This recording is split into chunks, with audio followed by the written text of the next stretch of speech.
여러분 안녕하십니까? 평창 동계올림픽 발표로 후끈 달아오른 한 주였습니다.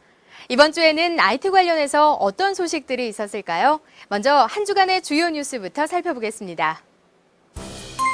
애플 제품의 루머는 매주 끊이지 않고 있는데요. 이번 주에도 역시 아이폰 5가 9월에 대략 1,500만 대가량 풀릴 것이라고 아이폰 생산 공장에 주문된 것을 토대로 외신이 보도했습니다. 한편 아이패드3도 해상도를 2배 올려 당초 알려진 내년 3월보다 3개월 이상 앞당겨 올해 말에 나온다는 기사들이 보이는데요. 한편에선 아이패드3가 아니라 아이패드2 플러스라는 소식도 보입니다. 이달부터 4세대 이동통신 서비스인 LTE를 시작한 SK텔레콤과 LG유플러스가 본격적인 마케팅전에 돌입했는데요. 가입자 유치를 위해 프로모션 및 다양한 혜택을 제공하고 있다고 합니다. 페이스북이 인터넷 전화 서비스 스카이프를 기반으로 하는 영상 채팅 서비스를 선보여 구글의 소셜 네트워킹 서비스인 구글 플러스와 본격 경쟁에 들어갔습니다. 게임 사이트나 악성 코드 치료 관련 사이트, 그리고 게임 무료 이용권 등 1개월 단기 이용을 하기 위해 휴대폰 소액 결제를 한 후에는 반드시 자동 연장 결제가 되고 있는지 확인해야 한다고 한국소비자원이 피해 사례를 들어 밝혔습니다. 버라이즌 등 미국 이동통신사들이 무제한 데이터 요금제를 잇따라 폐지하고 나섬에 따라 국내 업계들도 폐지할지 여부에 관심이 쏠리고 있습니다. 소니가 차세대 비디오 게임기인 플레이스테이션 4를 내년에 출시할 예정이라고 대만의 디지타임즈 등 외신이 보도했습니다. 공정거래위원회가 지난 5일 지마켓과 옥션의 합병을 승인해 시장 점유율 70%가 넘는 공룡 오픈마켓이 등장해 독과점 폐해를 우려한 관련 업계가 들썩이고 있습니다. 스마트폰과 태블릿이 활성화되면서 만화 콘텐츠가 게임 등과 함께 짧은 시간에 이동하면서 즐길 수 있는 킬러 애플리케이션으로 떠올라 만화가 스마트 기기를 통해 제2의 전성기를 맞이하고 있다고 합니다. 20대 이하 남성들은 지상파 채널보다는 유료 채널을 더 선호하고 40대 이상의 여성들은 지상파 채널을 더 선호하는 것으로 한 시청률 조사기관 조사 결과 나타났습니다. 2006년부터 본격적인 서비스를 시작한 인터넷 전화가 지난 6월 말 기준으로 가입자 1,000만 명이 넘어 본격적인 대중화 시대로 접어들었습니다. 여름방학이 다가오면서 넥슨을 필두로 게임사들이 대규모 업데이트와 신작 게임을 선보이고 있습니다. 내년부터 미국에서는 하늘을 나는 차가 창공을 비행하다가 일기가 나쁘면 고속도로에 내려 일반 승용차와 함께 고속도로를 달리는 모습을 볼 수 있게 될 것 같다는 외신이 있어 흥미롭습니다. 애플이 미국 국제무역위원회에 삼성의 스마트폰과 태블릿 PC의 미국 내 수입을 금지해 줄 것을 요청했다고 블룸버그가 6일 보도했는데요. 지난달 29일에는 삼성이 애플의 제품을 미국 내 수입 금지를 요청해 양사 간 특허 분쟁은 끝이 보이질 않습니다. 국내 유명 포털의 한 파워블로거가 안전성 논란이 있는 상품을 공동 구매하고 이 과정에서 거액의 수수료를 받은 것이 알려지면서 온라인에서 파워블로거의 직간접적인 상품 판매를 관리 규제해야 한다는 의견들이 쏟아지고 있습니다. 스마트폰과 태블릿 PC 게임물은 앞으로 사업자나 게임 제작자가 자율적으로 등급을 분류하게 됩니다. 문화체육관광부는 오픈마켓 게임물을 사전 심의 대상에서 제외하고 사업자가 자율적으로 오픈마켓 게임 등급을 분류할 수 있도록 법률 개정안을 지난 6일부터 시행했습니다.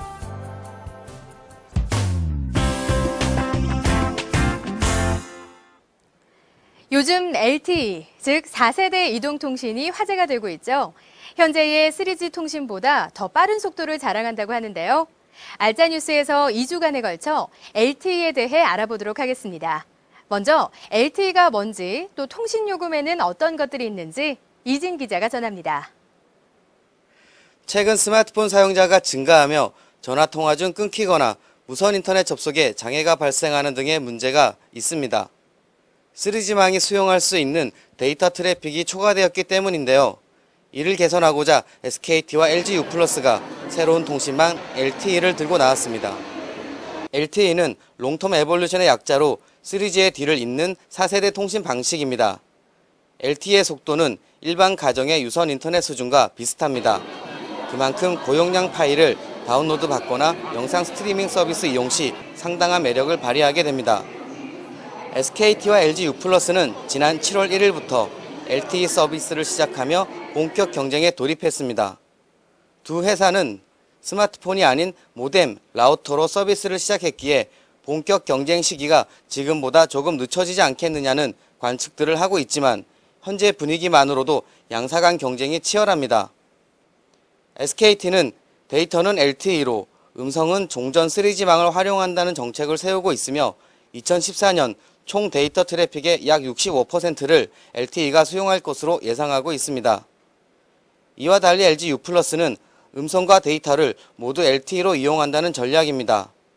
이를 위해 LG U+는 내년 말쯤 전국망 구축을 완료할 예정입니다. 트래픽 문제가 발생할 경우 경매를 통해 추가 할당받게 될 2.1GHz 대역 역시 LTE에 활용한다는 전략입니다. LTE 관련 요금제는 LG U+가 조금 저렴합니다. SK텔레콤은 월 35,000원에 5GB를 이용할 수 있는 요금제와 월 49,000원에 9GB 데이터를 사용할 수 있는 요금제 두 종을 내놓았고 정량 초과시 요금은 메가바이트당 51.2원을 책정했습니다. 이와 달리 LG U+는 월 기본료 3만원에 5GB, 5만원에 10GB를 제공하는 두 종의 요금제를 선보였고 이를 소진할 경우에는 메가바이트당 30원이 부과됩니다. 미디어잇 이진입니다. 다음 시간에는 3G와 LTE의 속도 차이가 얼마나 나는지 알아보도록 하겠습니다. 다음 소식입니다. 자동차 하면 현대나 기아 등 제조사에서 만든 차만 떠오르는데요. 그런데 차를 구입하고 나서 개성 있는 차로 튜닝하는 분들도 꽤 많습니다. 2011 서울 오토살롱 그 현장에서 확인해 보시죠. 국내 최대 자동차 애프터마켓 및 튜닝 전시회인 2011 서울 오토살롱이 총 165개 업체가 참여해 지난 7일부터 4일간 코엑스에서 열리고 있습니다. 2011 서울 오토살롱은 애프터마켓의 기술 동향과 트렌드부터 자동차 정비, 부품 및 튜닝 관련 업체들이 참가하는 전시회로 국내 최대 규모입니다. 통합 개최 2년째를 맡고 있는 이번 행사는 각각 애프터마켓 및 튜닝 관련 산업과 자동차 정비 서비스를 대표하는 전시회입니다. 올해 서울 오토살롱에서는 국내에서 보기 드문 드림카 및 액세서리와 RC카 등 다양한 자동차 문화를 체험할 수 있습니다.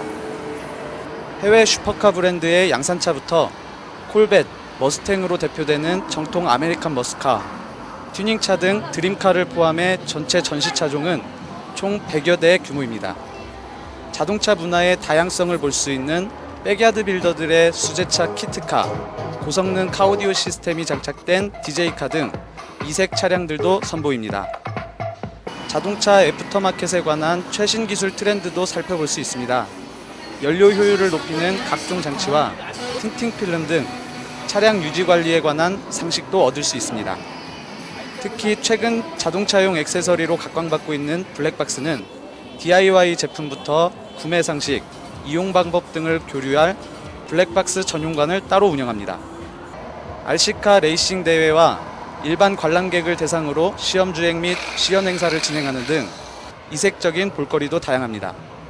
이 밖에 국내 튜닝 문화 발전을 위한 한국 자동차 튜닝 문화 포럼, 자동차 필름 시공 대회인 틴트 오프 코리아 페스티벌, 드레스업과 퍼포먼스 튜닝관 등 부대 행사도 함께 진행합니다. 미디어잇 곽상환입니다. PC를 구입해 사용하고 나서 2년 후에는 구입 가격의 절반을 다시 돌려받을 수 있다고 하는데요. 최효섭 기자입니다. 삼보컴퓨터가 2년 뒤 노트북의 반값을 되돌려주는 스마트 체인지업 서비스를 시작한다고 발표했습니다. 노트북 교체 주기가 짧아지고 소모품처럼 2, 3년 내에 새 제품으로 바꾸는 경우가 많아지는데 삼보는 이에 초점을 맞춰 소비자들의 경제적 부담을 덜고 제품의 제조부터 회수까지 책임진다는 환경적인 부분을 전면에 내세우고 있습니다. 이 서비스는 기존과 달리 2년 뒤 삼보의 제품을 구입하는 것과는 관계없이 모두에게 반값을 되돌려줍니다. 이렇게 회수된 제품은 삼보가 매년 지원하고 있는 저소득층과 IT 소외계층에게 제공하는 등 사회적인 효과도 노리고 있습니다. 노트북을 구매하신 고객들이 고가의 제품을 구매하셔서 새로 제품을 구매하고자 할 때 고민되는 부분들이 매각을 해야 되는지 새로 투자를 해야 되는지 부분들이 고민이 많으실 텐데 2년 후에 삼보컴퓨터 이 제품을 만족스럽게 쓰신 다음에 반납하시게 되면 최대 50%까지의 현금을 IT 지원금으로 저희가 돌려드리는 프로그램이 되겠습니다. 또한 폐기물에 대한 부분들까지도 끝까지 책임지는 스마트 체인지업은 두 가지 모델에 제공되고 각각 코어 i5, i7 프로세서와 지포스 GT540M, FHD 해상도 LCD 등을 갖추고 있습니다. 가격은 기존 삼보의 제품보다는 비싼 편입니다. 하지만 대기업 제품과 비교해 큰 차이가 나지 않고 차후 되돌려 받을 수 있는 금액과 제품 처리를 신경 쓰지 않아도 된다는 점은 장점입니다. 2년 이후 반납을 원치 않으면 계속 쓸 수도 있습니다. 이 프로그램은 8월 말까지 한시적으로 진행됩니다. 미디어잇 최효석입니다.